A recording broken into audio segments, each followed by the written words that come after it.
I'm going to do an entire different video on just getting the axle out because that's going to be about half of the effort if your car is like mine. And I'll show you all about that in a different video. Hopefully be able to put a link in the comments on this one. Today we're going to be going through replacing the rear suspension in a BMW E61 5 Series. It is very different from the E60 sedans. The entire rear suspension is much different. The big difference being that it's an airbag suspension, which is very cool whenever you load up the back of your wagon on a trip, because you don't have to adjust anything. The differences, though, do make it interesting, and one of the big differences is that trying to work around this airbag is an absolute pain. It's a bear. It makes it almost impossible to do what I'm going to do today, which is replacing basically all the bearing, all the bushings and the upper control arms. This one and this one both get replaced. The well, you can call it a ball joint down here. It's kind of an odd thing. It's pressed into the actual bearing coupler or carrier. Replacing the wheel bearing as well, because in the process of getting the axle out, I had to get it hot enough that it is cooked without a doubt. My plans were to replace it anyway. You'll notice the axle is already gone. That was another 4 to 5 hour job on each side on this car because of corrosion. I won't go into all that. I made a separate video about how to do that. So for now, I'm just going to get started on getting this thing torn down. I've already got the brakes off. I got the rotor off, and I've got it to the point where I should be able to get it apart. I'm having to make up bits and pieces of it as I go along because there's just not much info on these cars online, which is why I'm making a video. So bear with me. It may be long, but hopefully it'll help. Now, before we get started, I'm going to put in just a little bit of the process for removing the axle. I will leave out the parts that are unique to an extremely stuck axle, so hopefully it will give you an idea what you need to do to get a normally stuck axle out of one of these beasts.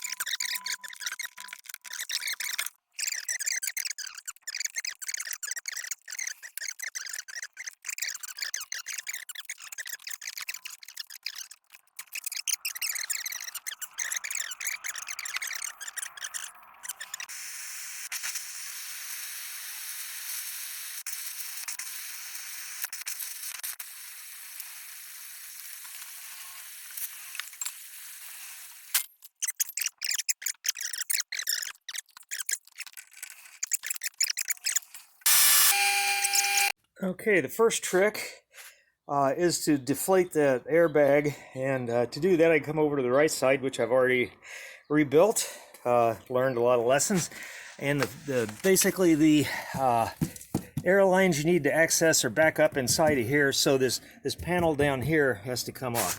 Okay, short story, there are a bunch of plastic bolts holding this thing on here, here, and here. Have to come off. There's also a metal bolt here, and then I'm going to see, I think there's one more metal bolt up here. 8 millimeters for the metal, 10 millimeters for the plastic. I'm going to take those off. There may be something I missed. I'll let you know. Okay, and that was indeed all the panels, and as you can see, BMW didn't really hermetically seal this area, but now the good news is that the air pump for the rear suspension, and more importantly for us, this thing right here, this is a valve that controls the air to the two airbags, the blue being to the right side, the left being red. So my plan here is to crack off the connector on the red line so that it can bleed down and unair the thing. So Here goes. Okay, I removed the connector here by pushing this little button here at the end. You got to push that, and you'll probably have to pry it off because it's been on there a while, and that allows just enough access to get a 10mm open-end wrench in on this connector, which is happily not really stuck. So it's gonna be a little bit fiddly to get this thing off because I'm gonna have to do it in 16th turn increments, flipping the wrench over, and you've all been there, you know the drill. So I'm not gonna make you watch it. And the trick is to take it off just enough to allow the air to release. No big hurry. I'm sure it'll be down by the time it matters. So don't take it all the way off because the line doesn't twist. The fitting isn't a pivot fitting, so you're twisting the line whenever you're unscrewing it, so you don't want to take it further than you need to. A couple helpful hints that you can do for homework before you start the job is see if you can print out a diagram of the way this thing goes back together. It will be very helpful, just making sure you get everything pointing the right direction when you're putting it all together. And the other thing is hit all the nuts and bolts and the hardware that you can with penetrating oil, as you see I've been doing here. If your car is rusty at any rate, because this one spent just enough time to get really nasty. So the more penetrating oil you put in, and I like PB Blaster by the way, you will make a big difference in how easily it comes apart. And right now, the first thing that I would suggest doing, so you don't forget it, is to disconnect this little arm. That little arm and the control you see it attached to, that's the rear height ride sensor that sets the pressure for the airbag, which I should mention right now is nice and floppy loose, which is a wonderful thing. So you don't want to turn the car on while this is disconnected, but just to make sure, if you accidentally do, you want to put that arm in the correct position, which means the arm leaving the switch is pointing straight down. That will tell it that the ride height is too high, so it won't try to pump more air into it. But if you don't take this off and you drop the wishbone, the lower control arm, you're going to break it, and you're going to be begging BMW to replace it for you at great cost and effort. So let's not do that today. Let's just take this off. Just takes a 10mm wrench on the inside flats, just inside that that little nub that it connects to, and a 10mm bolt on the outside.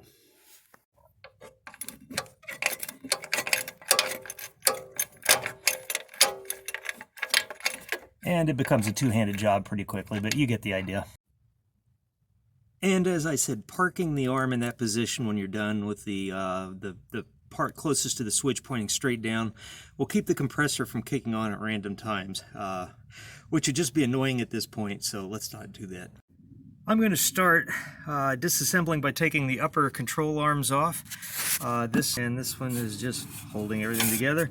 So first thing you need is a 16mm wrench on this end and a 7mm socket on this end. There's a little shaft there so you can keep the ball joint from spinning, and I'm sure this one will spin given the rust. One handy little tool you can use is one of these open ratchets that allows slipping over a bolt, so you can put another tool right through the center onto the shaft behind it, and this way it's going to speed things up considerably, because this is a very difficult nut because of the rust, and this allows me to get it off without having to replace the wrench 150 times. Okay, next is a 21mm nut that comes off the other control arm. It has a Torx fitting in the shaft to keep it from spinning. First trick is to get it loose. I'm probably going to use a hammer because it's going to be really on there. Once it breaks, it shouldn't be too bad. Okay, once you get it rotated, you can just work the Torx wrench into a position where it's supported by the hub carrier there, and then go ahead and back off this hopelessly stuck bolt. It's a lot of work, so I won't make you watch me take it off. Okay, it's really stuck, so getting in my electric impact driver, I'm going to just see if that'll spin it off. Hopefully, sometimes the violence and the shock will overcome the resistance and take it off without having the Torx head tool in there, because it was just twisting. It was literally going to come off. So worst comes to worst, I'll just have to cut this nut off, but let's try to get it off with this.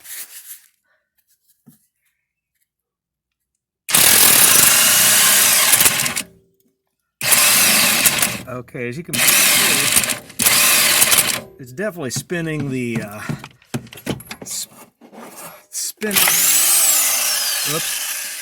spinning the shaft. Might have loosened it up enough to make a difference. I'm going to try again with a Torx tool in there and see if we can get it off. Oh, how I love rust. I tried a bigger tool. You can see the outcome here. This is supposed to be impact rated, although it's cheap impact rated. And the schnozzle just broke off inside the head.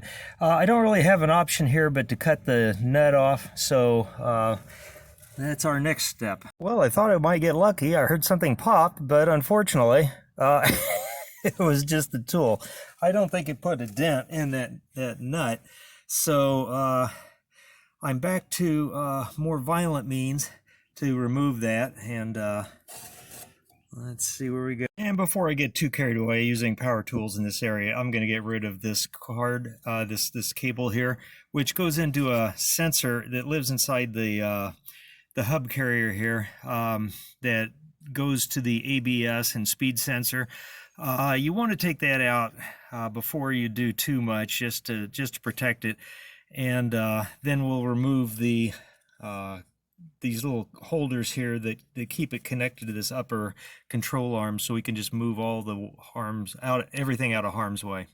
Okay, it came out. It was a little sticky, but no big deal. I put the, as I usually do, I put the connector, the hardware back in place where it won't really be in the way. That way I can't lose it. And basically, to get this out of the way, all you need to do is pry up these little tabs that will release these clips, and then the whole thing can just be moved entirely out of the way, so you're not crying later on whenever you're at the BMW dealership finding out what new sensors cost.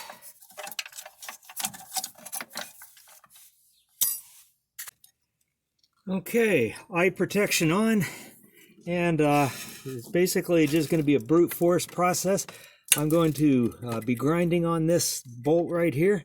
I'm going to start right, there's a little lip on it. I'm going to use that to place the tool and go down just on the inside of that tool. I really can't hurt the control arm since that's going to be replaced anyway, so it doesn't matter. So wish me luck.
Okay, this one takes a little more effort. I'm using a breaker bar.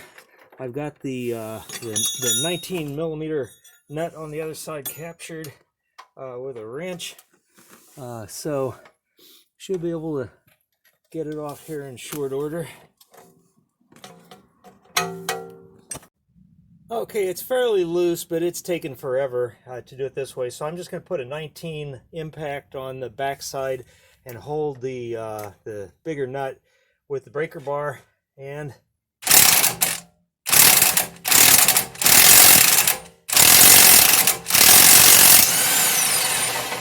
that's just a whole lot easier. Okay, now the bolt that holds this all in should be entirely loose. So trick here is put it back on so that it covers up the threads, and you can use a precision impact tool, 3-pound mallet, to gently loosen the bolt, which should then come out without a whole lot more trouble. And as you can see, the well, you probably can't, the end of this bolt is fairly rusty, so I'll go about cleaning that up before I reinstall it. Okay, next is an 18mm bolt that holds on this dog bone looking part of the suspension here. That's got to come out.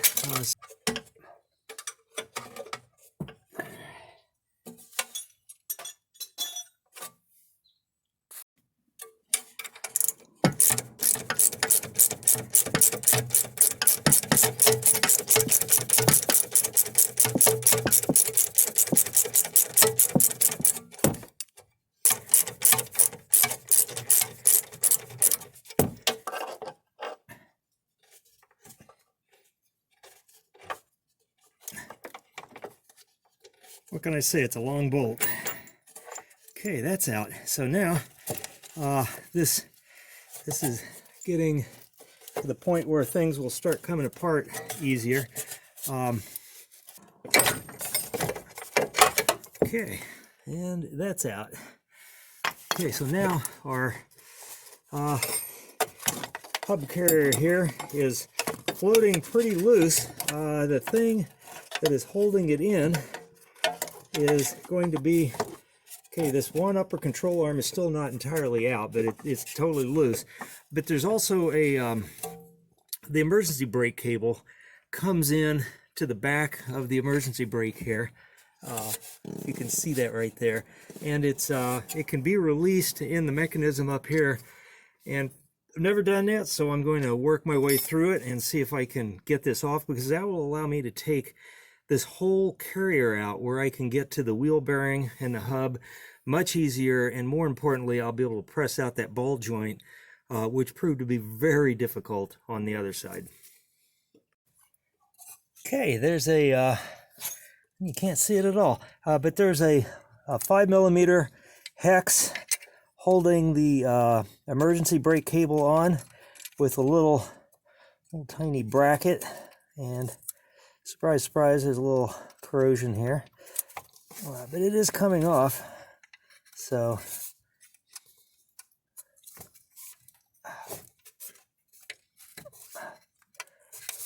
the first few turns came out like butter. Now it's fighting me. That's kind of unusual. You can see the magnetic debris that's clinging to my tools here after my grinding that bolt off. That was unfortunate.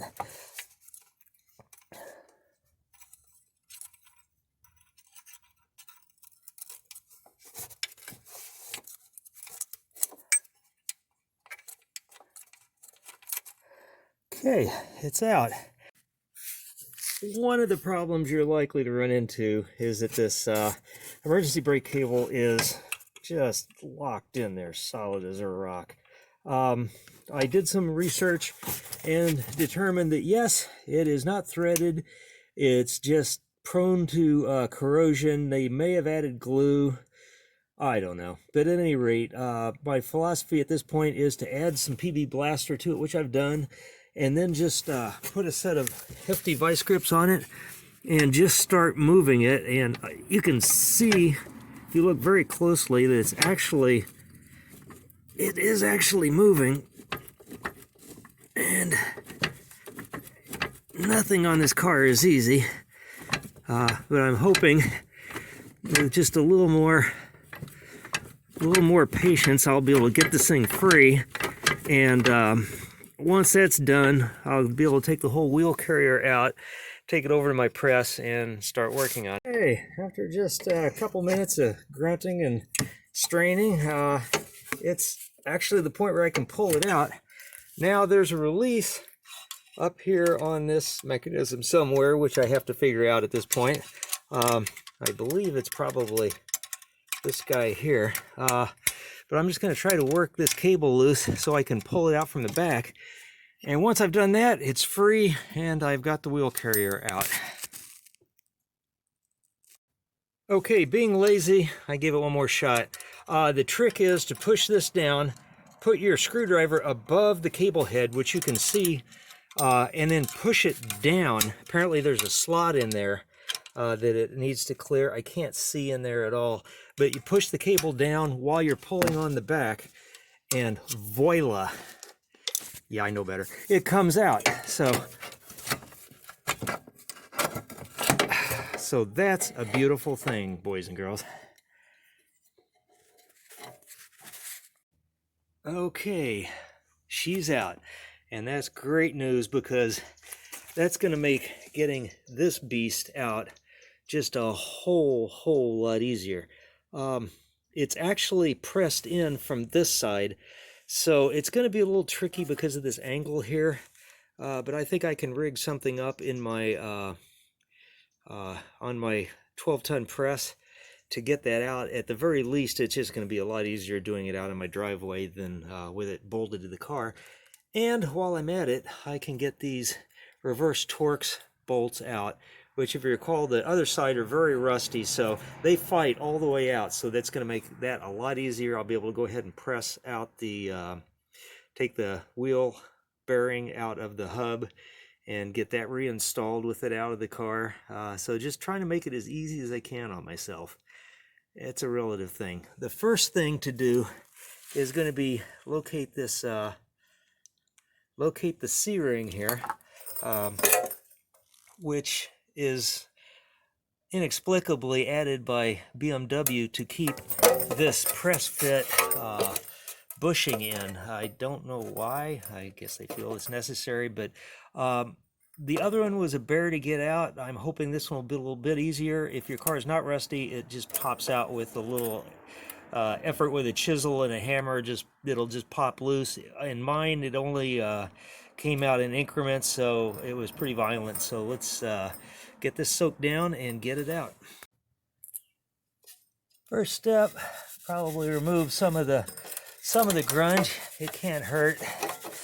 Might help. It'll make it easier to see what I'm doing anyway. You can see that I have located the end of the C-ring here. So with any luck, I'll be able to just pop it loose.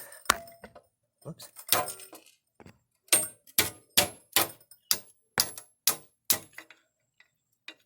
Okay, and you can see it's coming out, just not doing it very well.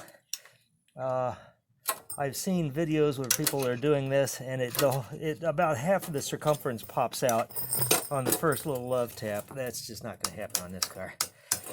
So just a matter of working it out, using a little violence and persuasion, but not hardly the biggest problem I'm going to have today on this thing.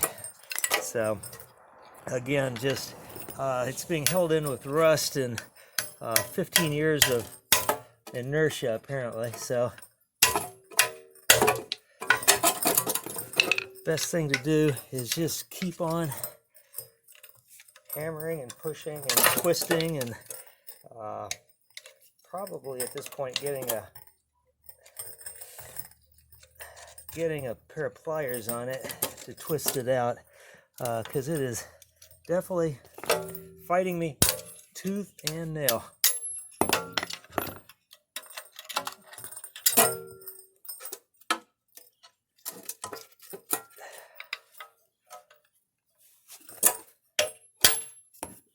There we go. There, I got some movement. Okay, that is out. So now it's just a matter of pressing this out, and having learned from horrible experience, first thing is try to get some lubricant in there, in the interface. This side, I just don't know. It's going to be nasty, but it's going to be a lot more fun out of the car. One thing I would say: do not hammer this out. Don't try to do that, because this is aluminum. You're likely to bend it. If you bend it, all bets are off. You're going to be shopping this new part from BMW, which is, as I recall, like $800 or something stupid. So you don't want to do that. So let me see if I can get this in the press and get it out. And like any good home mechanic, my lazy gene kicked in before I got too far along. And I realized that most of the weight of this whole thing that I'm going to have to be swinging around and handling is because of the wheel bearing and the hub. So the right thing to do is to take that off before I have to go any further. So I'm going to do it the easy way.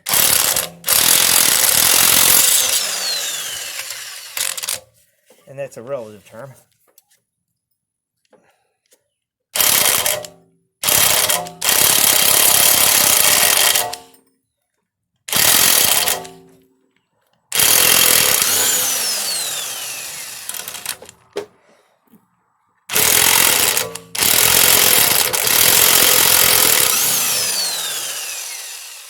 Yes, my neighbors love me.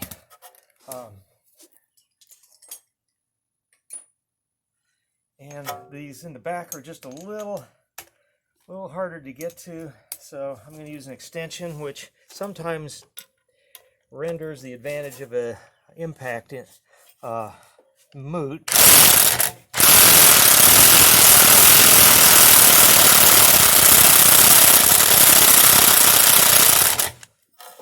Like now. Try the other one just for grins.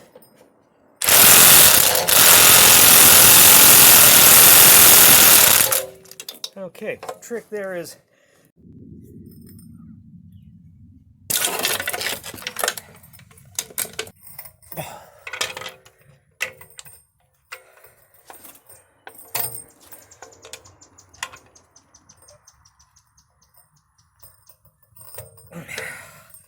oh, that is tight. But now that I've got it loosened, at least got the first little bit of a turn, it should get quite a bit easier to turn to the point where I'll be able to put the impact back on it. I got the other one loosened up already.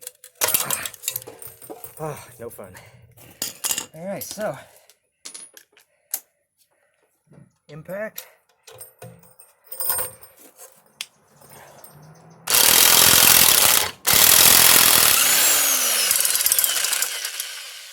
All it takes is that first little bit of turn to get it loose enough. I'll turn this one so you can see it.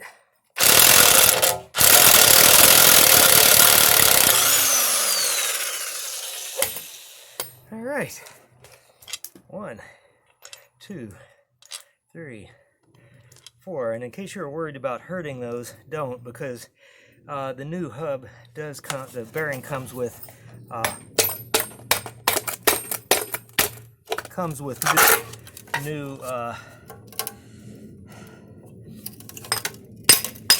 new bolts. So little persuasion there, and suddenly this whole thing gets a lot lighter. So let's get it over the press now.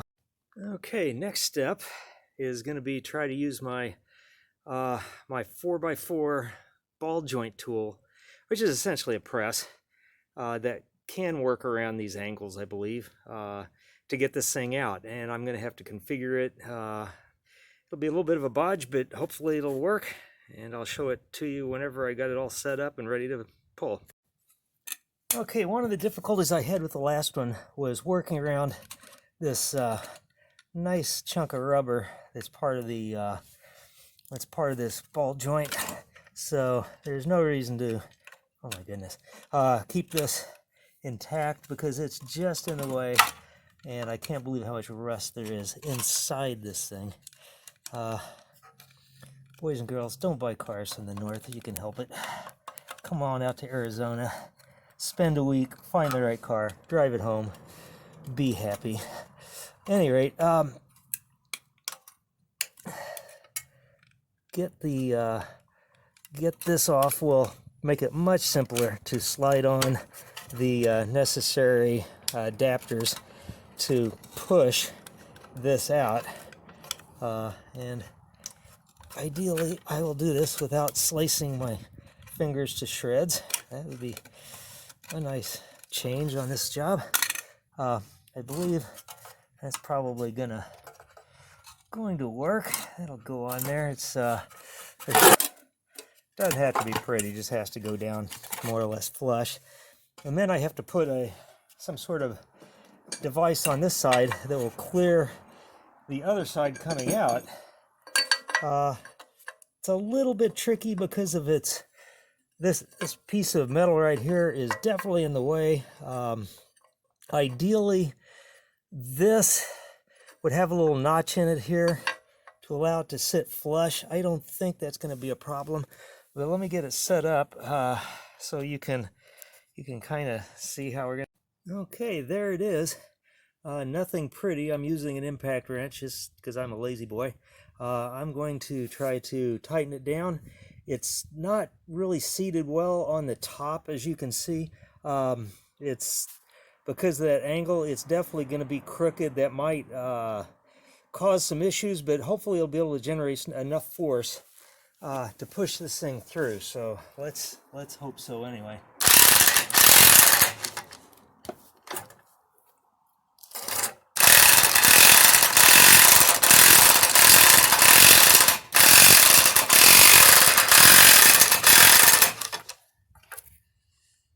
Okay, it is not working. It is twisting badly. It's actually shaving off a little tiny insignificant piece of the housing, which is not going to work. That's putting a ridiculous amount of force on it. The only other thing to do is to try to figure out a better way to hold the top end of that arrangement so I can press it out. Okay. Desperate times call for desperate measures.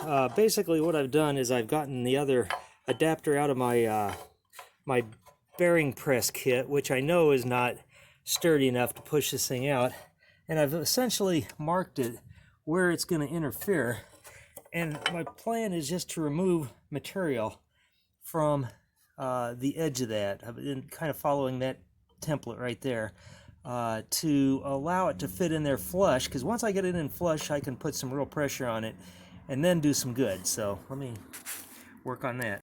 Okay, some prodigious grinding has left me with a profile that's actually pretty good. What I notice now, my next challenge is going to be getting it down seated up against off of the edge altogether. To do that, it's got to move in that way toward this wall.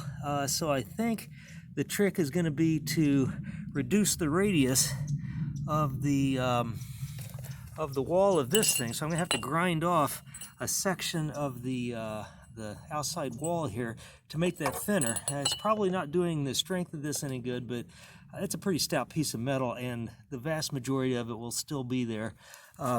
Worst comes to worst, I'm not really going to worry too much if I have to remove a little bit of material from here as well to make it work, because this is the same piece that will handle a 550, so my humble little 530 is never going to twist off a wheel carrier. Okay, as you can see, I removed some material, made that lip a little bit thinner on this part. Took a little bit deeper chunk out of there, and just for good measure, just took a little edge off here, to the point where now basically this thing is sitting down essentially flush, and I think it will clear the other side of this thing. So we finally have something to push against, so let's get pushing. Okay, there it is in place. I did have to put a notch on the cap here to clear this part of the mechanism. This doesn't have to sit exactly flush. This whole thing is scooted over. It's all pre-tightened. Now it's just a matter of giving it some torque and seeing what happens. And you know, I don't know either, so we'll kind of collectively hold our breath on this one and hope that this will do it.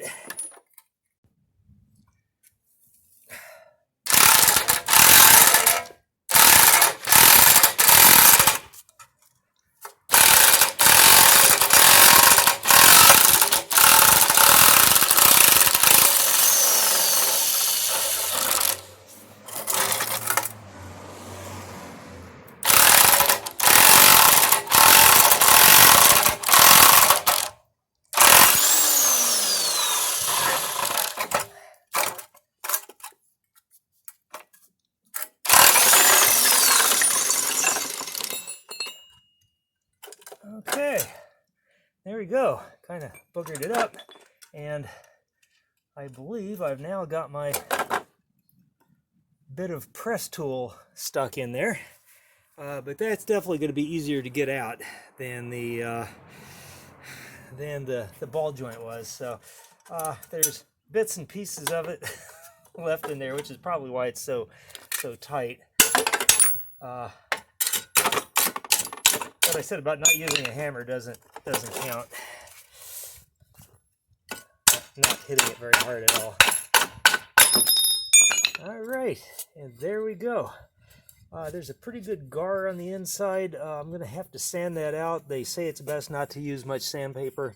I wouldn't worry about it because obviously once it's installed, these things are going nowhere. So, okay, the bore is now smooth and shiny. Ready to get pressed. I am not going to worry much about the faces because they really don't matter. You may hear different opinions, and that's all right.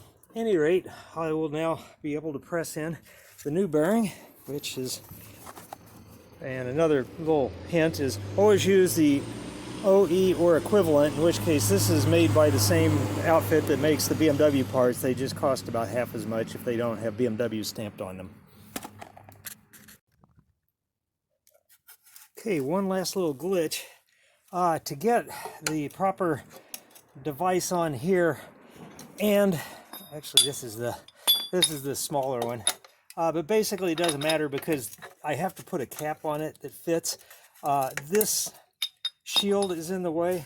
Luckily, it's just made out of mild steel and can be bent out of the way so that we can temporarily get all the clearance we need, and then press this device on like so,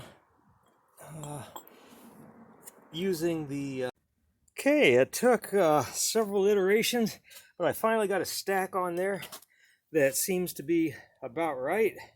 I can now use the I can probably use a half inch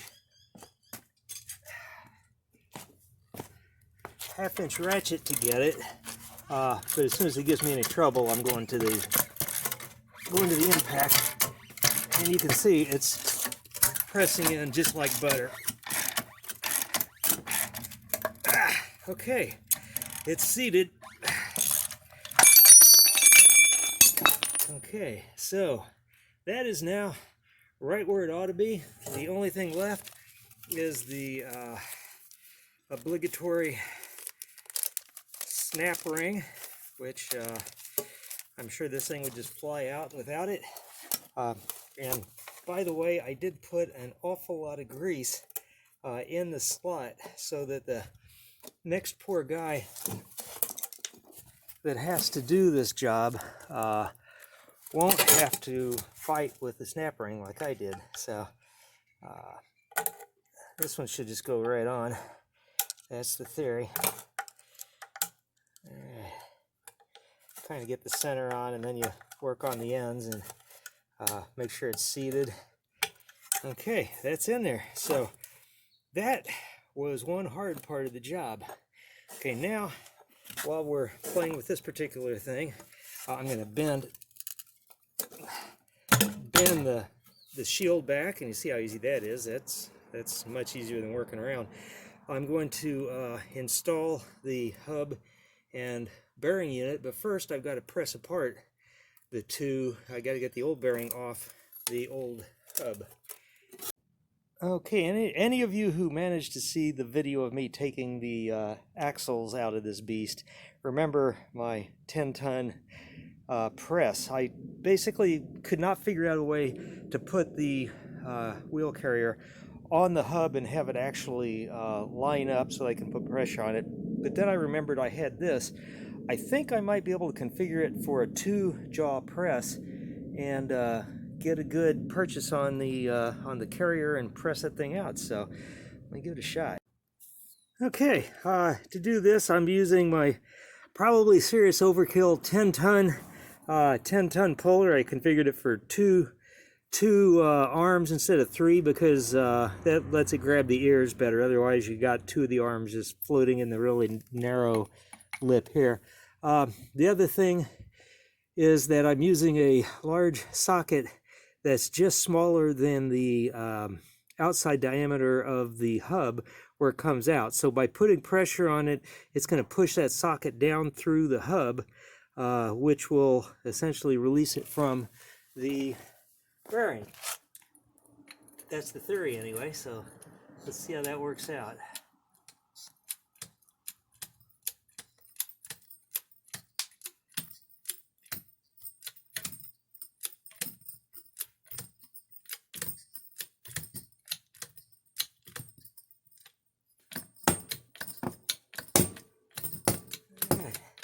A little grumbling, but I didn't figure it was going to put up too much of a fight given the size of that tool.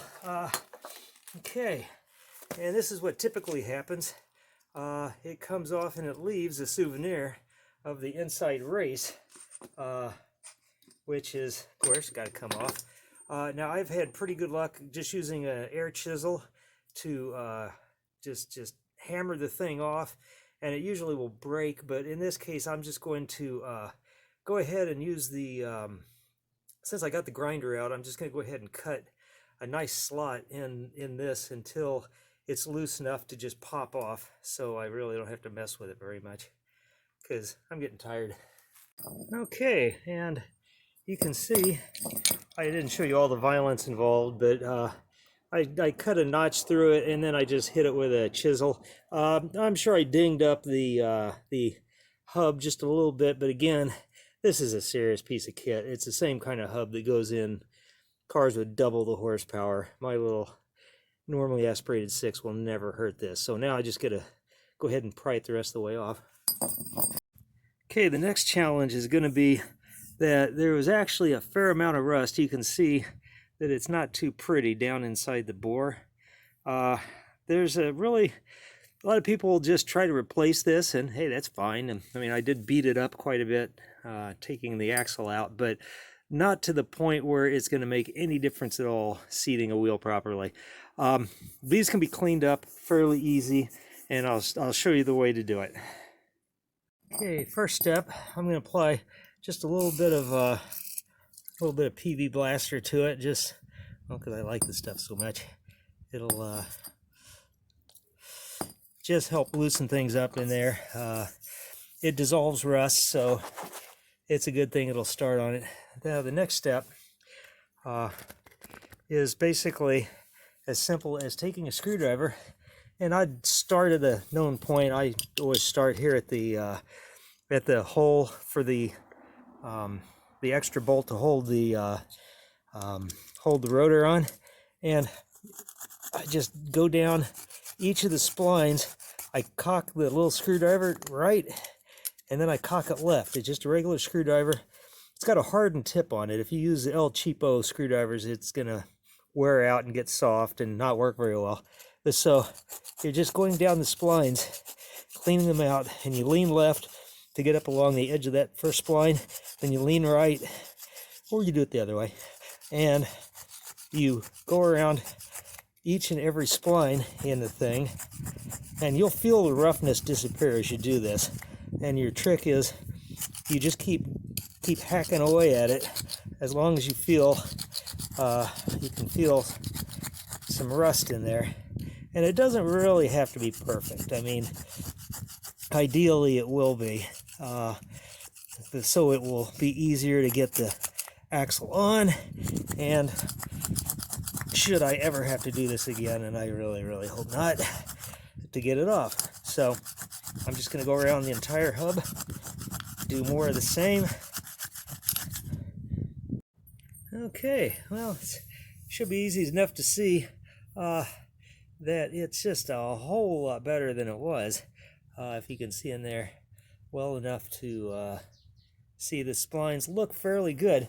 But the next step is equally important, and that's going to be using a wire brush just to go over it to get off any more surface rust and just give it one more pass to make a good surface.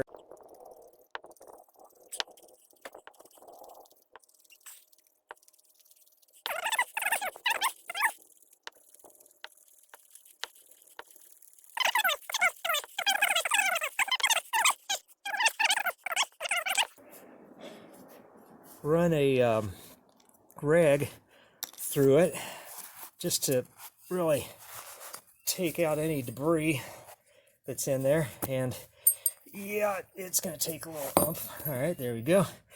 But hopefully you can see that the splines look pretty good. They're actually shiny, and I can't see any serious anything on them. This hub will live to fight another day. And you can see there's where I did notch it whenever I was cutting the race off, but that's insignificant. That won't mean anything at all. So, okay, the next thing is to get into the shiny new bearing and everything that comes with it. Again, always use the OEM or the equivalent, which I've done here. This is exactly the equivalent of the original, same quality, same everything. So it comes with 4 new bolts to hold the axle in the wheel carrier, complete with the red Loctite. It's kind of a pink Loctite, really, which is, maybe that's just the modern version, huh? It comes with a new little bolt to hold your am I in the picture? There it is. Comes with a new bolt to hold the rotor on, and a couple other spare bolts, and more importantly, a new wheel nut. Okay, again, this is not an opportunity to hammer the thing home. You don't want to do that. You will damage the wheel bearing, and that would be a drag.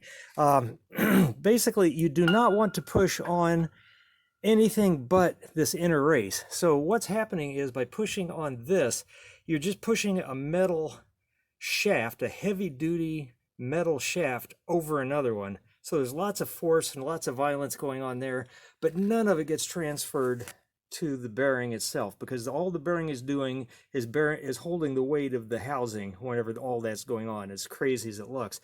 I've got this little device here. This will work just fine.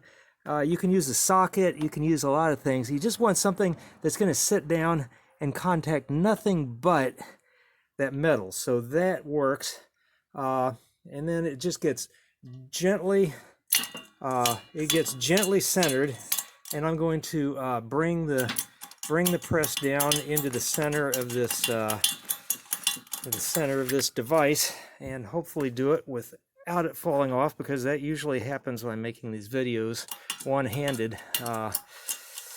Something almost always falls, but we're going to try to break that trend here and start a new one.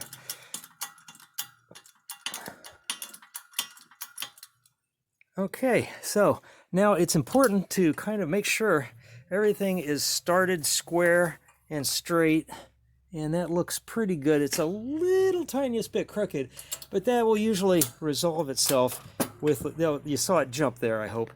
Basically, if it's a little tiny bit crooked, it'll usually just square up as soon as you pressure it on. But you can see right now, as I'm pressing this down, which is just using essentially a big hydraulic ram to push this bar down, which pushes that post down, which is pushing our wheel bearing onto our hub. and you'll hear it when it hits bottom. Okay, so it doesn't have to be perfect. No points off if it is. Nobody will ever see it, and it really shouldn't require absolute perfection to mate properly, but just let some more soak and use my screwdriver to knock off these last little bits of debris in here, just to give ourselves every possibility of getting this right. Okay, and there's a little bit of residual rust, but there's no thickness there. It's just discolored, so I'm not going to worry about that. Okay, now with any luck, I'm going to just set the hub unit. That's the whole carrier on the hub and bearing. I'm going to go over and grab the new bolts and get them started, and putting them in is going to be pretty much the same as taking them out, only now they're not suffering from terminal rust, so it's just a matter of turning them in like normal bolts, which is what I've been waiting to do on this car for a long time.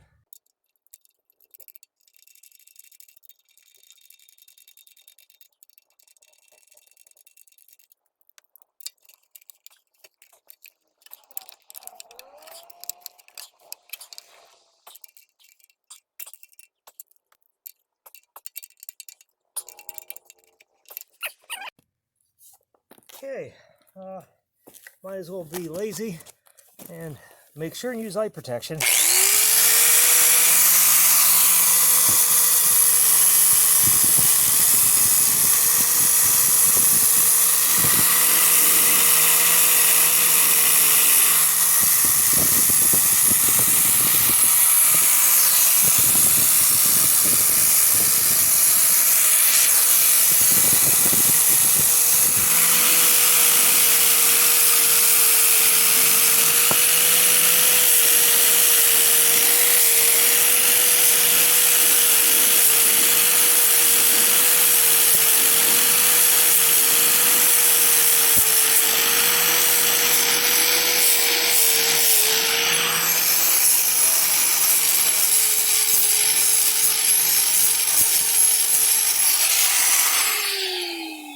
And finish up with the wire brush, because I couldn't really get down in the bottom of the splines.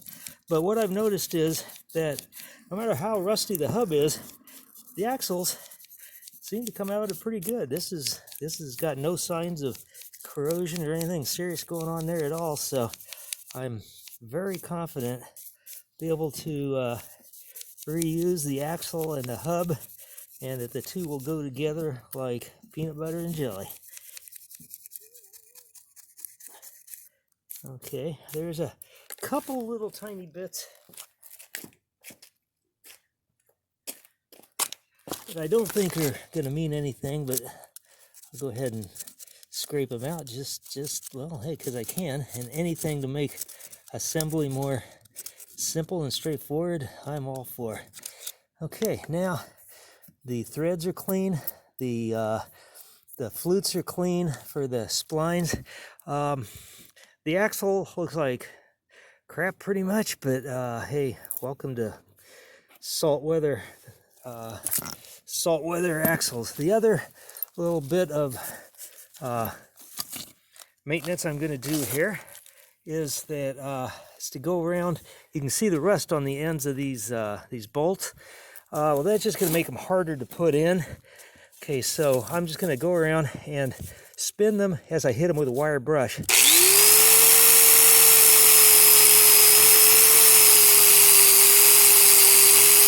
So, real quick.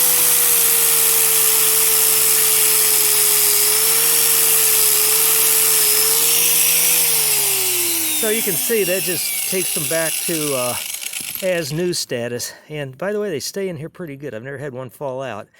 So I'm just going to go ahead and do the rest of them. Okay, easy peasy, and the inside of that looks pretty good. I'm not going to worry about the rest on the ends. That doesn't do anything because it doesn't touch anything. So we're ready to reinstall the axle when it's time to do that.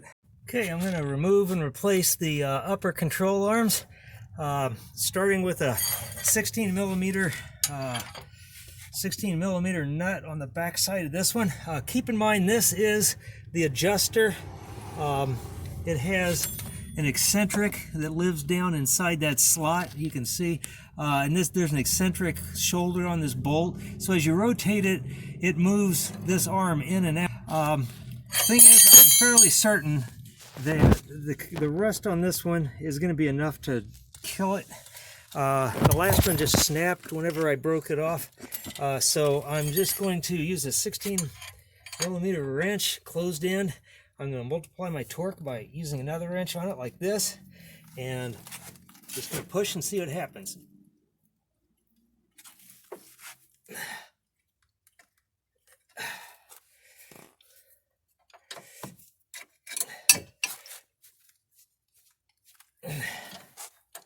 And it's feeling really weird. I don't know if it's going to break or not. It won't really matter because I'll show you why in a minute.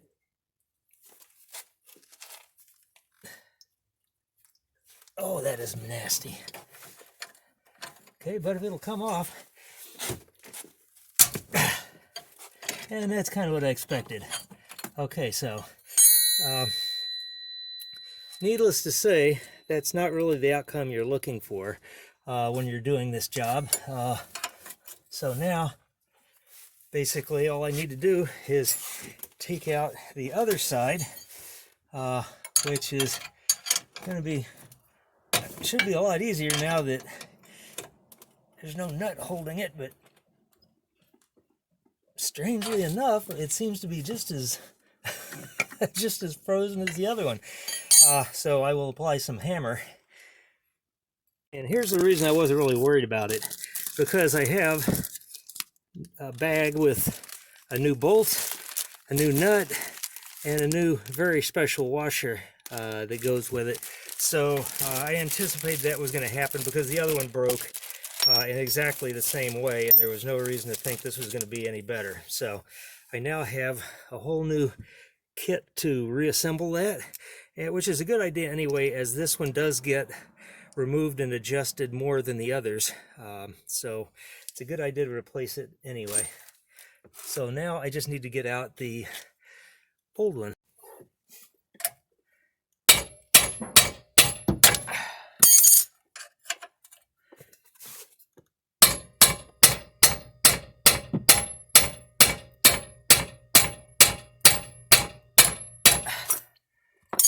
Whew, that is stuck. Okay, I'm rotating the entire assembly down. I'm hoping that whatever is holding will release now.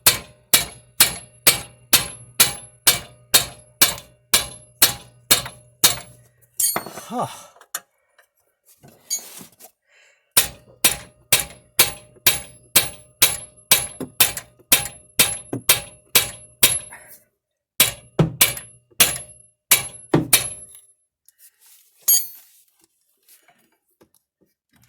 Okay, that appears to be doing absolutely nothing. Well, I'll tell you, in a situation like this, with everything being replaced, the smart thing to do is to get it out of the way and just start cutting. I'm sure that there's nothing is going to get hurt as long as I'm careful with this line. Just cut down across this entire thing here. Just cut this entire shaft off, at which point, depending on where it's jammed, should free up. Can't hurt.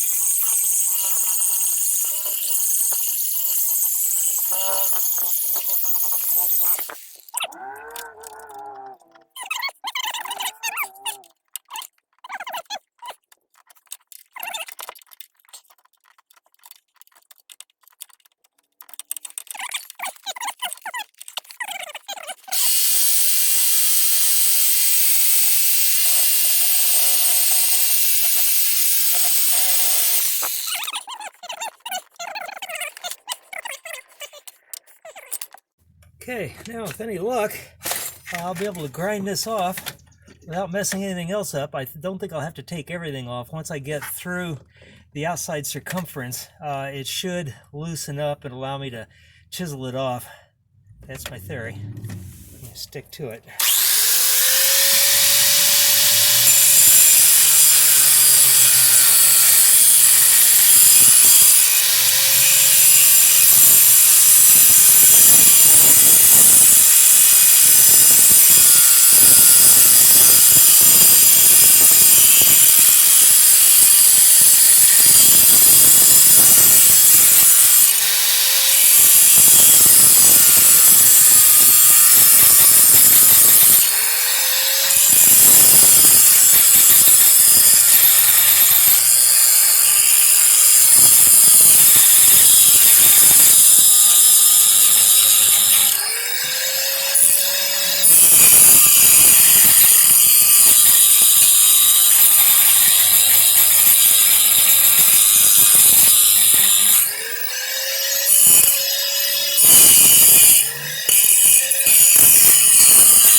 Okay. Taking out quite a bit of material. Don't really know if that'll free it up or not. Yeah, I think so. There we go. So again, most likely that whole thing will be about a 10-second job for your car if it's not rusty. And a little superficial scraping on the inside of those. Not a big deal. Next, we go for this one, which uses 18mm wrenches. So let's hope it goes easier. It did on the other side. And again, I've been soaking these with PB Blaster for a couple days, so hopefully they won't be too awfully bad. But nuts are up in there a bit. They're a little harder to get to. The nut is on the back side. The bolt head is on this side, so I really need to get to that side, and I will need a breaker bar, and we'll probably have to move this stuff out of the way to get to it. But here goes. The access to that is starting to be a problem. I think rather than fight it so much, what I'm going to do is just go ahead and drop the lower control arm, or the wishbone as they like to call it, which will include removing 2 bolts, and then the bolt that goes to the sway bar link here that's underneath. So let's get those off, and hopefully with that out of the way, I'll have better swing at the upper bolt, and we'll be able to take it off easily. Okay, it's a 21mm on this side. It's an 18 nut on the other side. So I'm just gonna zip it off with any luck with my impact. I don't know if you can see that.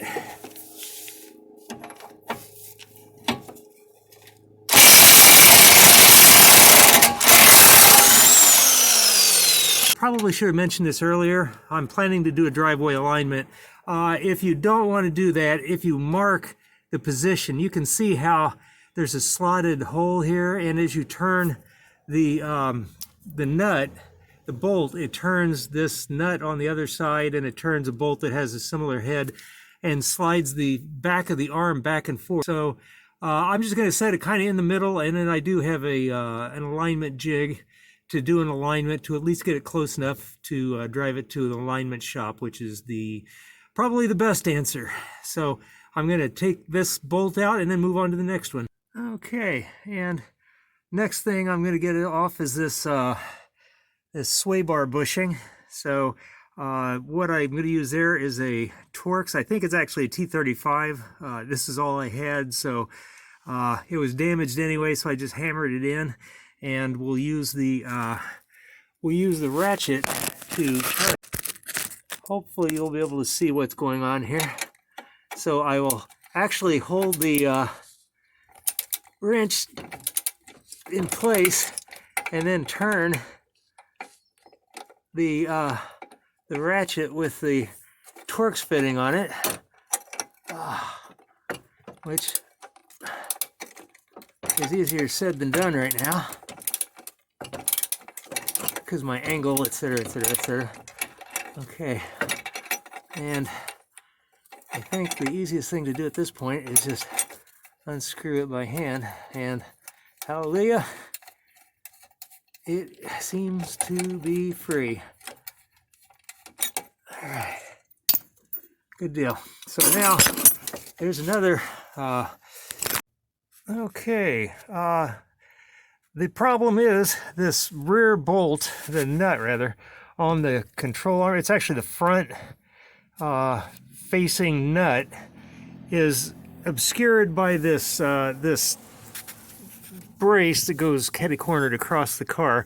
So it's really hard to place the wrench. I did manage to wiggle it into place here. I'm hoping a few choice blows on the end of the wrench here, or else just using another wrench as extra leverage will be enough to break it loose, because I'm only going to get a tiny bit of a turn, but once I get that turn, then I'm sure I can just hang an 18mm wrench on the back and take the bolt out from the front using a ratchet or even a impact wrench. So I'm just going to put the phone down now and try to get at least an eighth of a turn on this nut.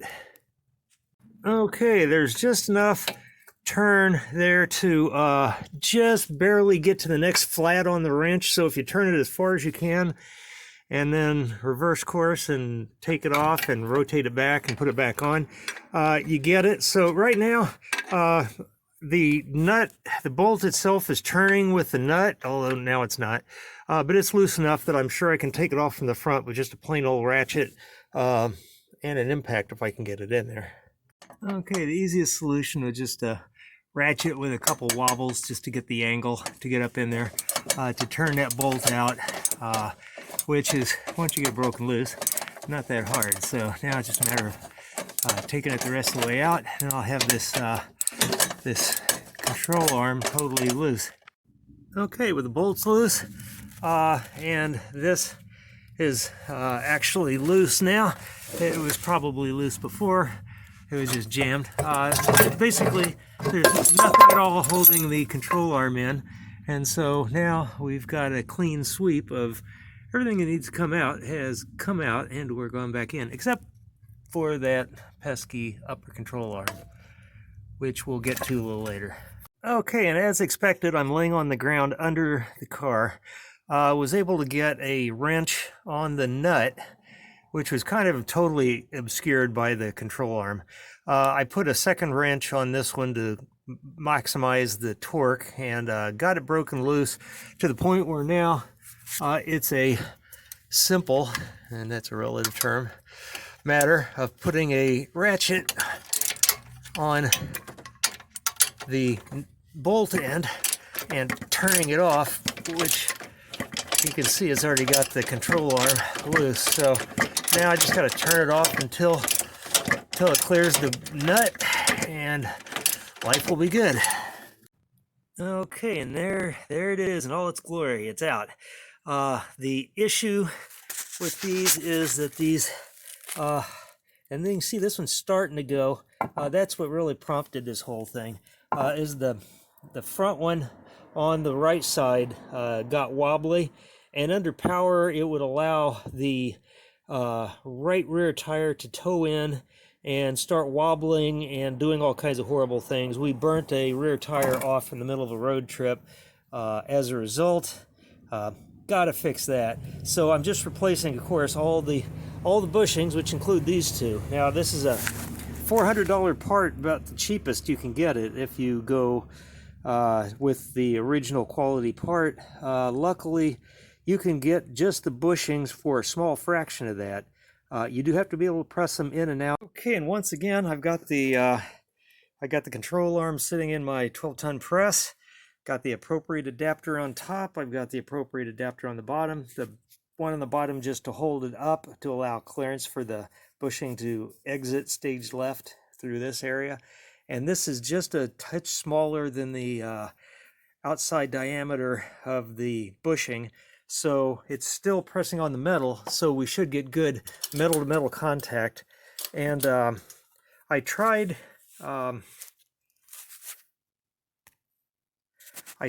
using my regular bushing driver for this. It just was not up to the task at all, so that's why we're going to be using a 12-ton press and hoping we get a result, although I'm putting pretty close to 12 tons on it and nothing is happening. All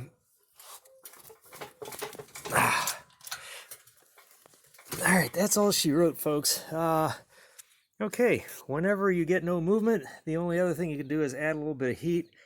Okay, and I'm just going to use a regular old propane torch, which doesn't really get all that hot. It's not like a MAP gas torch, which gets much, much hotter. You can see the stray lubrication burning off the outside. Still, we're not getting it dangerously hot at all. It's just gonna do a slight heat soak that hopefully will be enough to shock it loose. And when it does, if and when it breaks loose, you'll hear it. It'll be really obvious. It's still under full pressure from the press, so presumably that's around 12 tons, which is quite a bit. And hopefully this heat will have its legendary effect here before long. Okay, I got it as hot as I dare.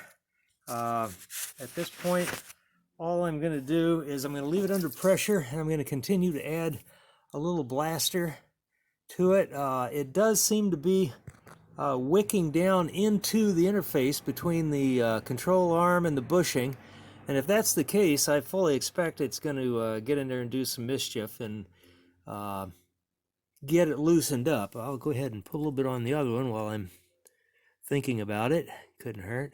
I haven't been able to put any on the top side, the bottom side here, but I think letting gravity do its thing and take the blaster down into the interface, it may just get a result. It may just loosen it up and come out by morning. Never know. Of course, that means I'm not going to be getting much done for the next X number of hours while I'm waiting for this thing to take effect, but it could be worse. It's been a long day anyway.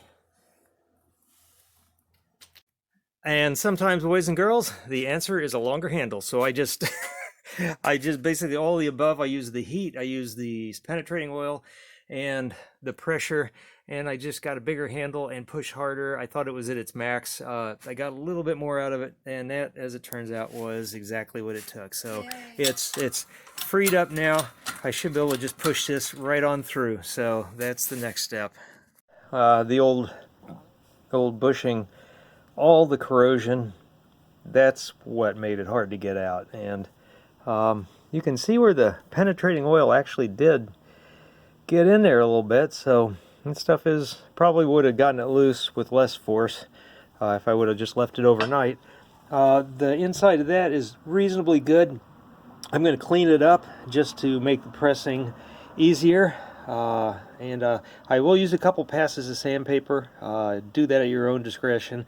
I don't think it hurts anything if you are judicious, but mainly I want to clean it up so that I have a clean surface to press into. From that to this, and you'll notice that it's a really high-end, basically original manufacturer part. I'm going to grease the inside of the housing there to facilitate getting this thing in there. Also, they've provided, helpfully, this disposable steel cylinder around the thing that just helps you place it. Basically, you can just tap it into place down to the lip of the, so that the two surfaces meet each other. So you've actually got it started square, and then this will help guide that'll help guide this guide going down through the center so that it can't really get sideways, which is, it's a nice touch. So one of the things you get with good parts. We are getting ready for the business end of this thing. I'm going to just give it a light tap. Again, you don't want to try to install one of these things with a hammer, but I'm just trying to get it squared up and slightly inserted in the control arm. And it may not let me. That's fine. The other ones went in pretty well. And this one doesn't seem to want to, but that's all right. It's really going to be just about the same either way. It's just the pressing process has started. It is cruising down inside the cylinder. The only downside is it's kind of a blind process, and that makes it real easy to overpress it the first time. So then you have to turn around and press it back the other way just a little bit. I probably should have marked that so I would have known where to stop. Still sticking up a little too much to release the cylinder here, but I did lay this down along the edge here and then marked the height of this. So basically, if I press it in this far, I believe I will have gotten the I will have taken the bushing right to the edge of the housing, which is exactly where it should be. So I'm going to get my longer, easier to use handle and continue pressing until that mark is down to the metal cylinder. All right, that ought to do it. So now, as you can see, both of these are done, and we have a perfectly pressed bushing. I couldn't have gotten that any closer if I would have been looking at it. So I'm very happy with the outcome, and just have to rinse and repeat on the other side. This is the other side. I'll go ahead and hit it with a preemptive blaster strike here. Just, well, hey, why not? And then we'll start cranking on it and hope that this side is a little easier.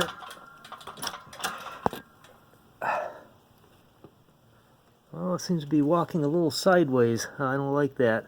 All right, so the whole thing is kind of gone cattywampus on us here. So gotta watch for that. Let me release the pressure and see what happened.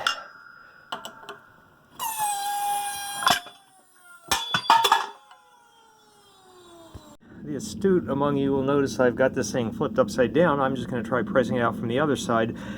This being the old one, I'm not really too concerned because worst comes to worst. I'll just press it through the bushing itself using a too small adapter, so it just tears out the insides, and then I can cut the I can cut the bushing housing, the metal part, with a saw real easily and chisel it out. I'd rather not, so I just flipped it upside down. I'm going to try pressing it again, and hopefully it won't go sideways this time. So I'm going to put the phone down while I do it, though, so I can really keep an eye on it. It broke loose. So that worked out. Now I just have to install the new one. This one is really corroded inside. There is just a lot of corrosion. The outside of the bushing, it obviously took a lot of force to get it out. It's, I don't know if you can see, but it's actually split down the length. So basically this is the same bushing that failed in the other side. I think this one is right on the verge of going as well, which is why I tend to replace everything in the suspension whenever I do a car like this, so I can go 100,000 miles without worrying about it again. A few taps on a hammer set this one square, so it's ready to drive, and it should be even easier. Different adapter. The diameter of this is just a little different. Of course, it's a BMW. And I've noticed that the height of this is almost exactly the height of the little tube it's going inside, but I'm going to mark just a couple millimeters from the edge here so that I know to stop when I get to that point, which should take the lip of the bushing right down square with the control arm face, just like the other one. Interface, a little grease, brand new bushing, life is good. So this ought to just cruise right down into place, pushing it through the inside of the metal tube there. You can see my little mark on the outside. There's not much of it there, but just basically leaving a couple millimeters exposed.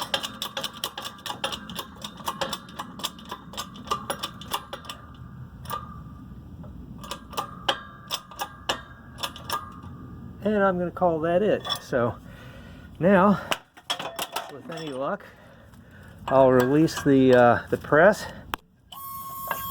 Functionally brand new wishbone control arm with new bushings in it, original quality or better, and it was about, I believe, about $20 versus $400 minimum that you would have paid for a new arm. Now the thing is, if you don't have a press and you don't want to do all that nonsense, you can take the new bushings and the arm and the wheel carrier as well with to get the ball joint pressed in and get these bushings pressed in. They'll press out the old ones, they'll press in the new ones for really not a whole lot of money. So that's a viable option if you don't have the equipment, and it really only will slightly complicate the job, so well worth thinking about. Mention the rusty hardware. You can see we got plenty of that. So what I'm going to do now is I'm just going to use a wire brush on a grinder to clean it up.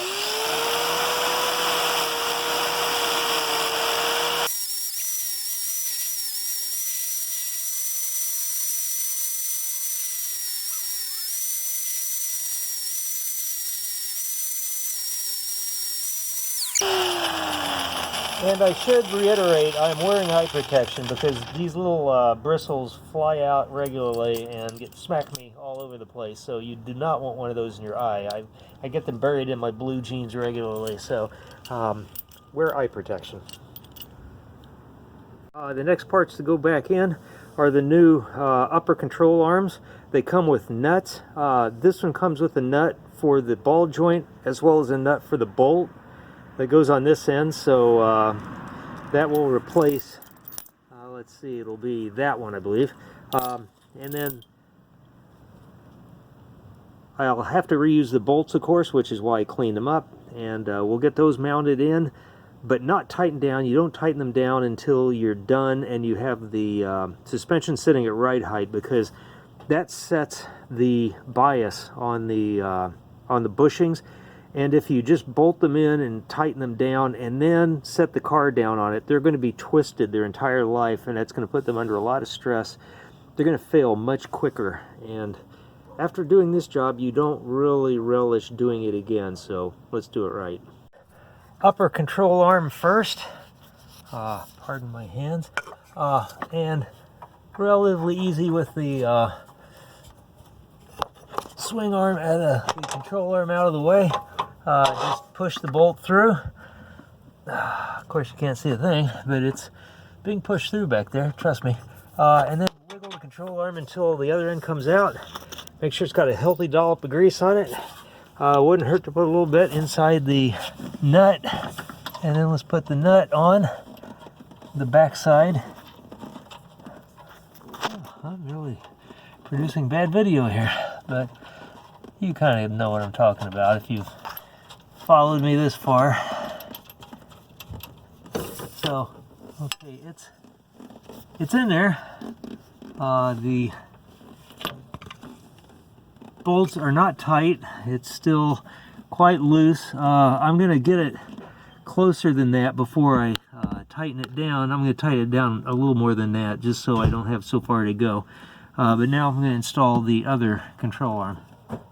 Putting this bolt in can be a total hassle because of the airbag, but whenever it's like this and very easy to move, it really is a non-issue. Now this is the eccentric bolt that we are replacing because the original one broke, and it's got a particular pattern on the washer, so as you turn the bolt, both sides of it will turn in their slots to provide an eccentric movement. Now, it's really hard to do this with one hand, so I'm going to get this on off camera and then show you the end result. 16 wrench front and back, and again, keep in mind these are eccentrics, so they will want to find their way into the slot, so make sure you don't get them hung on the edge whenever you are tightening them down. Make sure they do walk down into the slot. Okay, so that's getting there. Not tight yet. And added grease to the bolts was a good idea. I'm gonna put it up here, and it's tight enough that it's I can keep it out of the way, but it won't flop down. And now I'm gonna do the same with these 18s. This 18 millimeter bolts on the rear upper control arm, so they're tight enough to stay put. You just have to trust me on that one though. Okay, we've got the 18 on the nut on the back side, and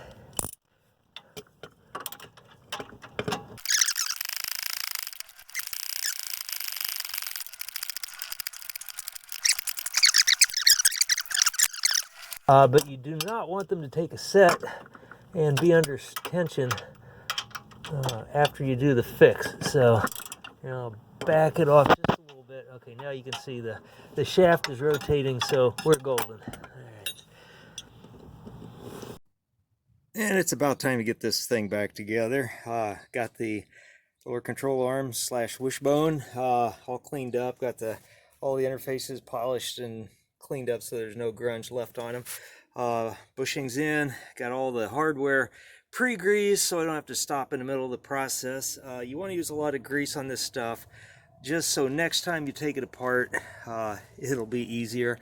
I've got the upper wishbone, the upper control arms in and snug, so I'll just have to tighten everything up after it's all installed. So let's put it back together.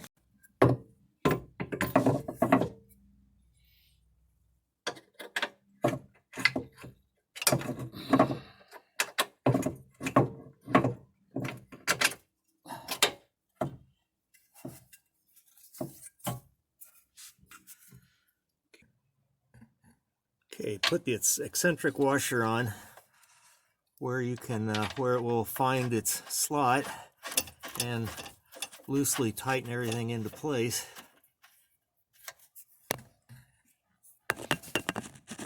Okay, next up I'm going to insert the ball joints, the shafts from the upper control arms into the wheel carrier, into the hub carrier here, and since they're still loose, they got plenty of slack to allow that to happen. Next, I'm going to insert put the nuts on so that they don't want to come off again, at least until I want them to. Okay, and the nut for the larger upper control arm goes on next. Again, you're going to need to use the small sockets to hold the shafts in place when you do the final tightening on these. I'm not going to worry about it yet because they don't get tightened until the suspension is sitting at right height, and I want to be able to move it around easily. So got some steps to do before I worry about it. And this would be a good time to reattach this emergency brake cable while the wheel carrier is still loose and there's nothing really in the way. It has to go into this hole right here, which is definitely a two-hand job, so I'm going to put the camera down while I just insert it in there. And remember, of course, like everything else, to add some grease to to the shoulder of that thing so that it will be easier to get out next time, because you remember how hard it was this time. Okay, the trick for getting the cable back into the right position is to wiggle things around from behind until the cable is coming through, and then wiggle it around. There's a little, it's hard to explain, but there's a little nub on the side over here that makes it difficult to push in. Just keep pushing it around until it comes all the way to the front, in which case it's capable of, I just obscured it there, sorry about that. You can move the cable to the top of its range, and this little spring clip will hold it up so that when it goes back, it's going to be against the mechanism and pulling properly. I'm not going to worry about that too much right now because that's a cable tension thing. But now is a good time to put the this back into place with a 5mm hex. Again, greased, ready to go, and reinstall it.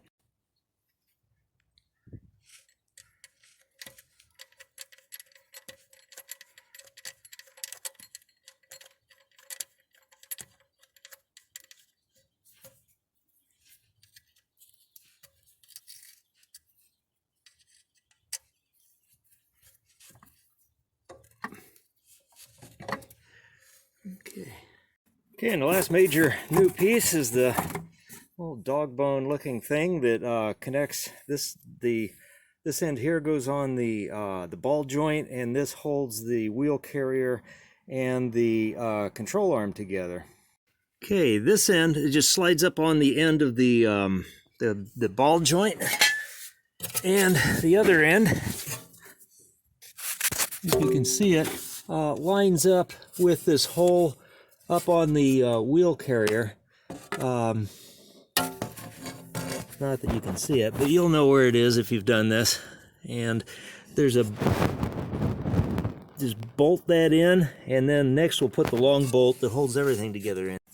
Okay, the next step before we bolt the wheel carrier finally to the control arm is get the axle ready to go in, because you will not get it in after you get those two connected.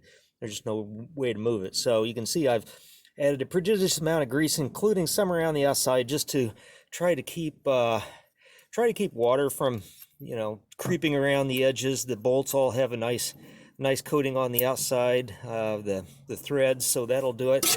And of course, the important end, if you saw the removal of this axle, is to make sure that this has got plenty of lube on it. So basically at this point, it's just a matter of raising up the wheel carrier and sliding the axle more or less into place, and you'll slide it past the you'll actually slide it a little bit past the carrier on the where it connects to the differential back there, and that's because you're going to need the extra room to get lined up on this end. And the trick here is to get the axle started through the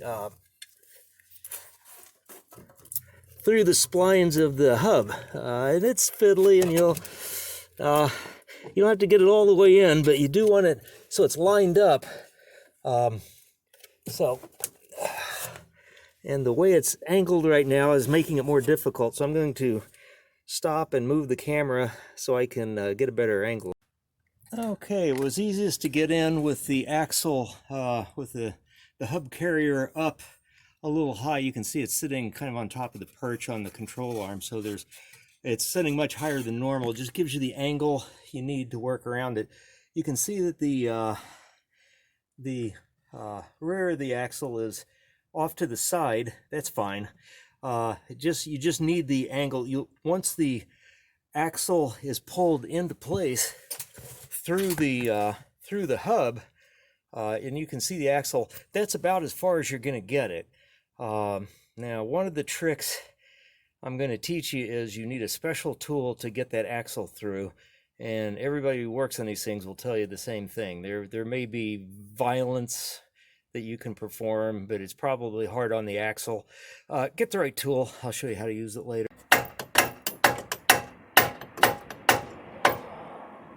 once you get it close, this little narrow end on the end of the bolt will help center it, just to get that last little bit. Okay, and once you got it started,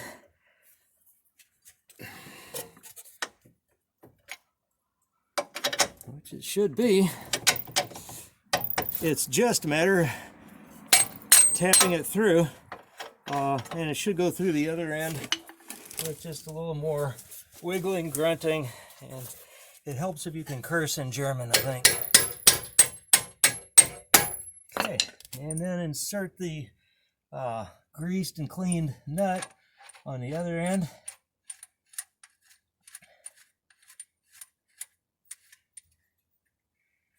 And you're getting pretty close, folks.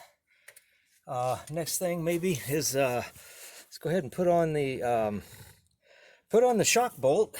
That's an easy one.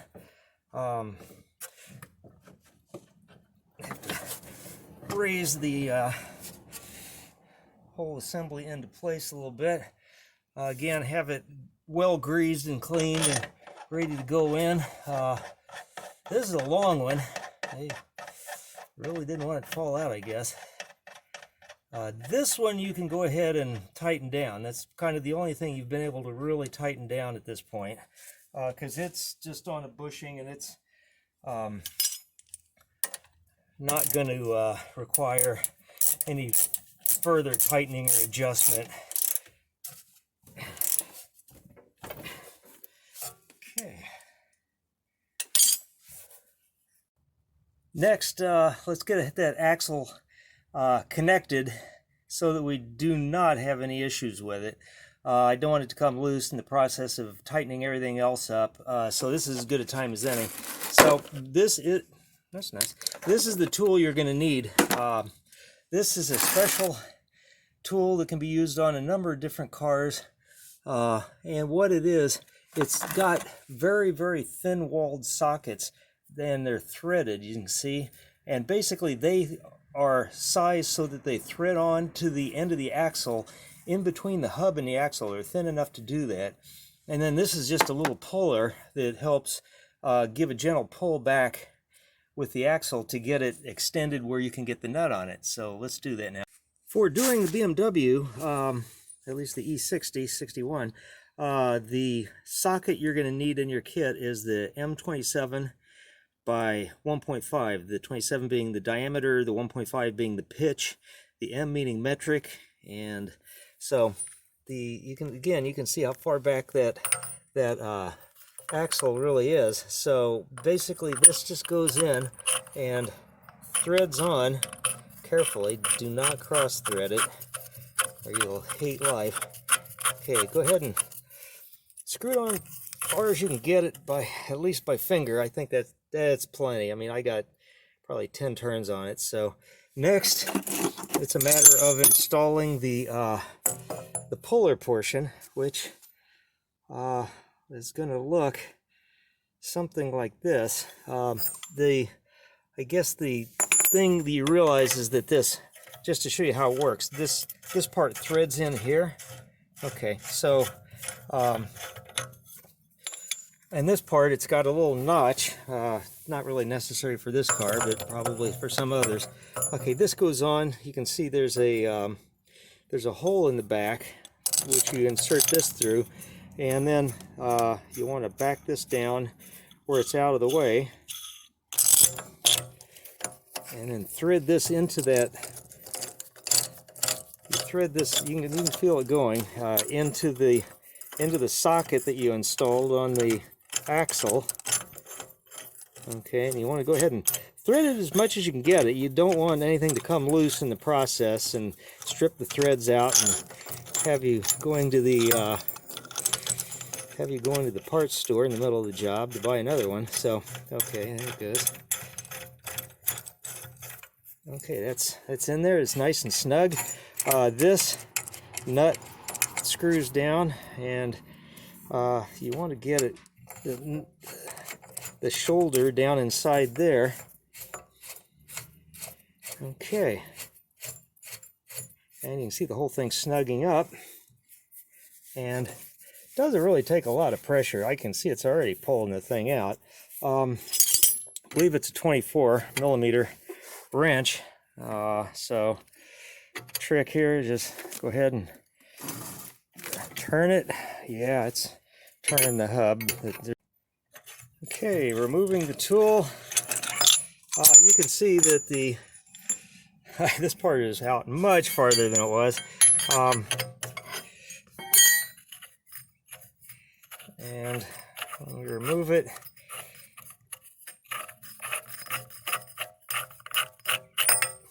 you can see the axle is way out where it belongs. It's plenty to get good contact with the axle nut. So now you can put your tool up. You're done with that for about the next 50 years with any luck.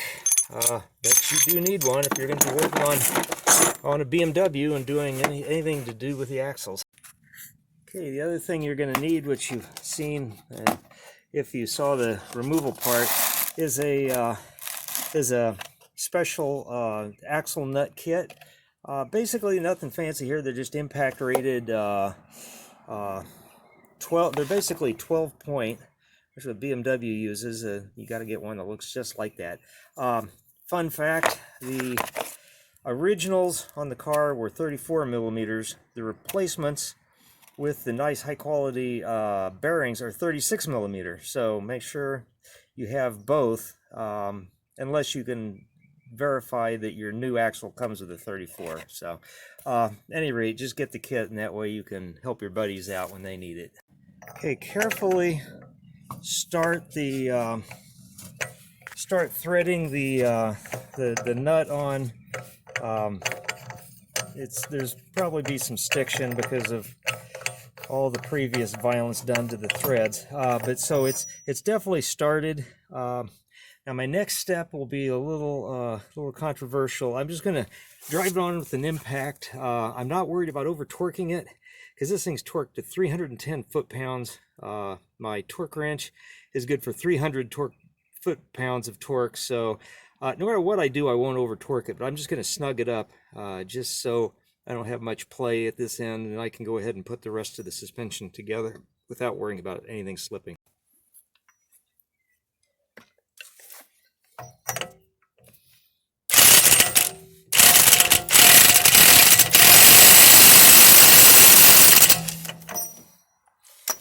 Okay, as you can see, it's down pretty much fully down. I'm going to put a little more torque on it after I get everything together to make sure I have it fully seated, fully torqued, and ready to go. And just for grins, I'm going to wipe a little bit of extra grease on the ends of these bolts because this is one of the parts that was really, really rusty last time. And I'm hoping that this is just going to be enough to keep that from happening again. Should I ever need to take it apart, living in the desert as I do, and planning to keep this car for a long time, probably not going to be a problem, but always better to be safe than sorry. Okay, now I'm going to raise the rear suspension to approximate ride height, which in this case is actually going to require dropping the rest of the car just a little bit. Okay, I've temporarily removed my jack stand, as you can see. So be very cautious because getting under a car without a proper jack stand is a very dangerous thing to do. I'm going to drop it just a little bit more so that I make sure the suspension is fully weighted.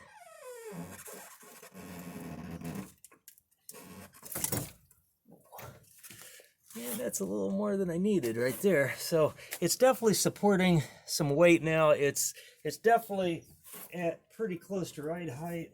And I'm going to take a couple measurements just to make sure. And then I will tighten everything down. Okay, as a precaution, I've moved the jack stand minus the insert. You can see it's setting off to the left there. So that if something were to give way, it would collapse down just on the jack stand frame itself, which is safe. I wouldn't want that to happen. It'd be hard on the jack point on the car, but it's better than crushing me. That's my opinion. So now the trick is to tighten down all of the suspension bolts, because it is at right height. It's ready to go, and it will make sure that these bushings last a good long time. Okay, first I'm going to tighten down is the forward upper control arm. It's the one that's got the eccentric on it. So I'm going to slip the ratchet on this end, and then use a 16mm wrench on the other end just to tighten it down and let the ratchet hold the eccentric in place. Okay, for this one I've just placed an 18mm wrench on the nut, and then just basically go in with a ratchet on the back and turn it down, and then a torque wrench to finalize the torque and make sure it's exactly right. Okay, next is the upper bolt on the dog bone thing over on this side. Using a torque wrench again. And you'll want to check with your particular vehicle as to the proper torque settings.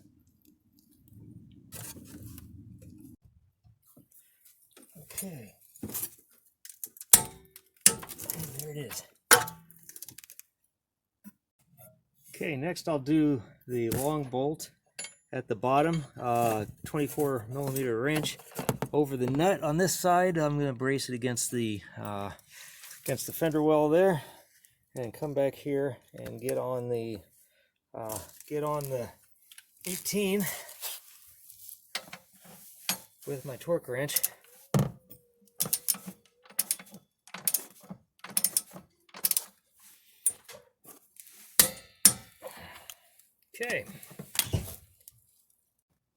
Okay, next I'm going to go after the front bolt on, or the rear bolt rather, on the wishbone lower control arm. It's just more or less rotated around.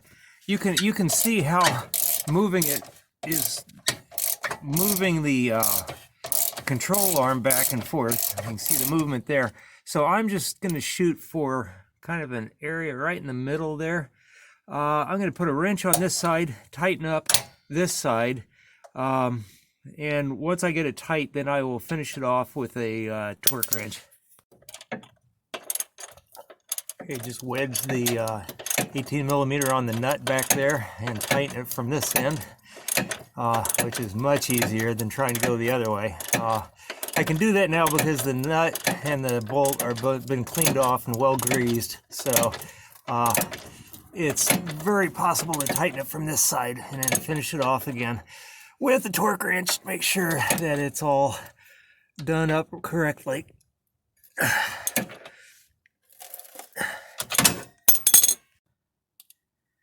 Okay, now with all of those, and double check your work, make sure you've got everything.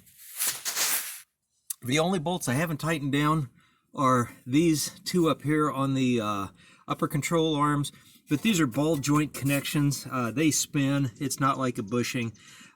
So it's going to be easier to get to them if I drop the suspension back down.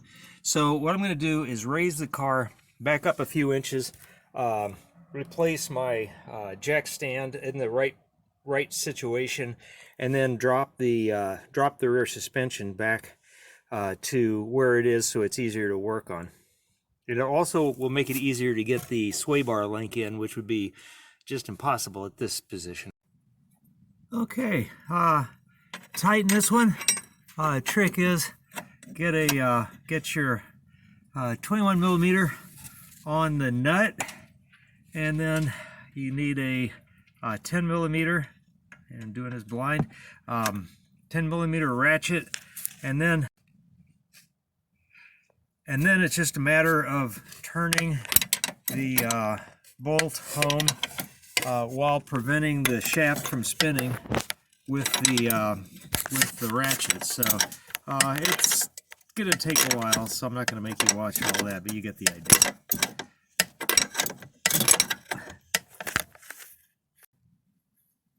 Okay, the front upper control arm is it's a 18, which I'm going to use my fancy ratchet to tighten, and you got to hold the shaft with the 7mm.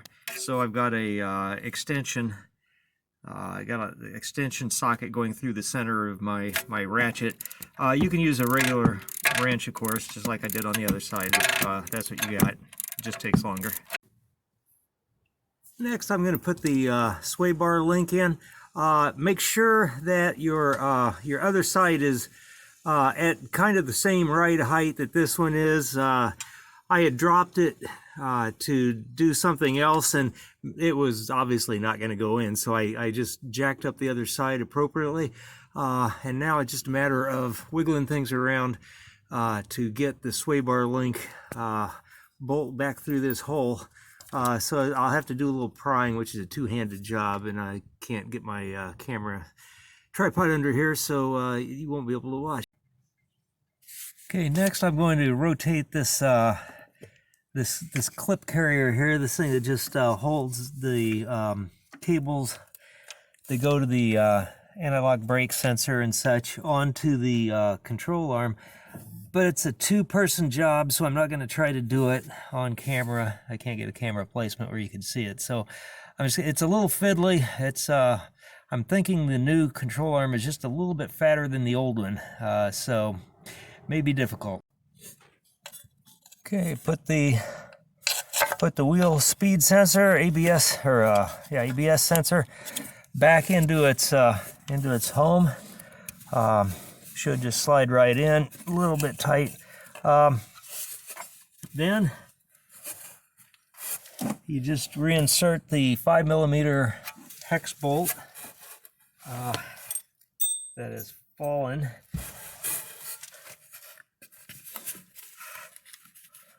And tighten it down. Now reinstall the ride height sensor with the arm leaving the sensor unit pointing forward, and put the nut on. And again, you hold the shaft with a 10mm wrench and use a 10mm socket or another wrench to tighten the nut. And while you got it apart, take the opportunity to put a little bit extra lube on the emergency brake mechanisms because they live in a lot of rust. So this might help prevent further problems, future problems. Yeah, they may get a little bit on the brakes themselves, but let's face it, we don't use them very often, and it'll probably burn off and be just fine. I also took off some of the excess grease on the that I put on the wheel bearing mounting bolts, just so that doesn't migrate. So at any rate, just a little lube is a good thing when you can put it in. Okay, my next step is to remount the brake caliper, or the brake caliper and the rotor first. Otherwise, you'll be doing it again, and you'll see why whenever I go to reinstall the axle at the differential, why I've done it in that order. Okay, the small bolt that holds it on, I reuse the old one, is a 6mm, and the next trick is to put the brake caliper on. Take this time to make sure that you've got no incidental contact anywhere around the circumference because of your heat shield, because the thing's been bent and moved, and but it should be easy enough to check, and there's nothing touching, so I'm good to go. Okay, the reason I did it the order I did was so I could get this this thing located a little better, because now I can reach out to the side of the car, grab the rotor, and turn the axle to wherever it needs to be, which is going to come in real handy. That lets me line it up to get the bolt started, which is the first trick, which is easier said than done from this angle, holding a phone in the wrong hand. But once I get them started, then I'll be able to use the rotor to lock down the axle to let me torque them down. So I'll show you how that works.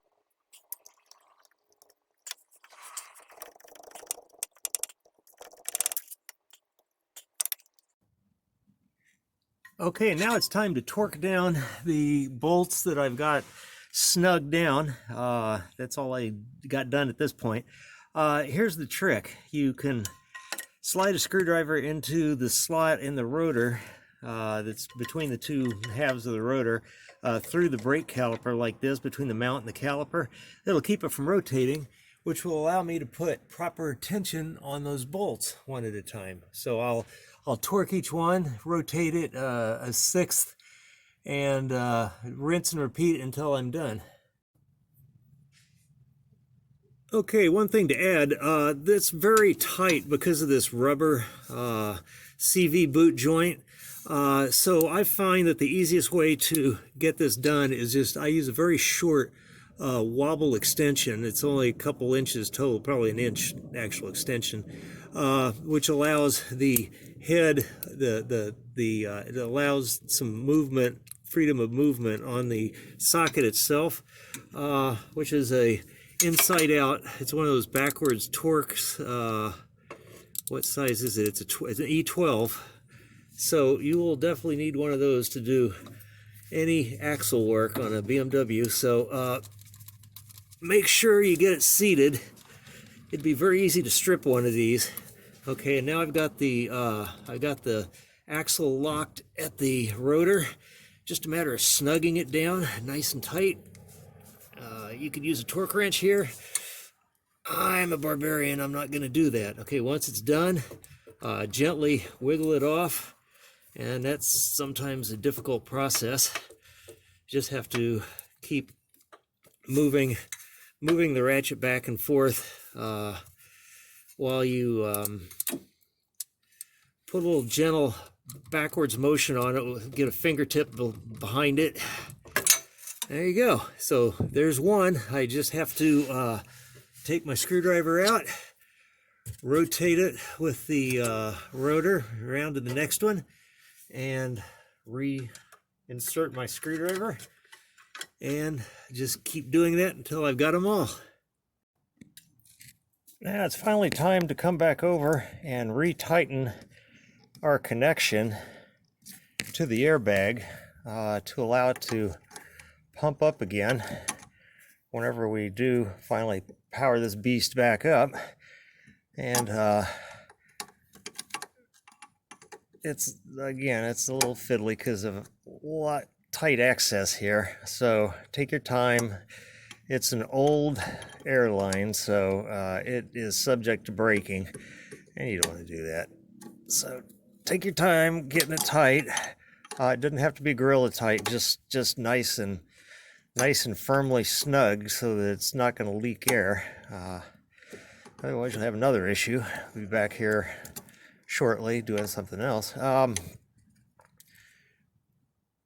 right, that feels pretty good. It's not as tight as you would make a 10 millimeter bolt really, but it's got a compression fitting in there, so I'm sure that should be plenty. And remember that we took this plug off as well to get extra room. So click it on, make sure it clicks all the way, and we're done. Just have to put the panel back on.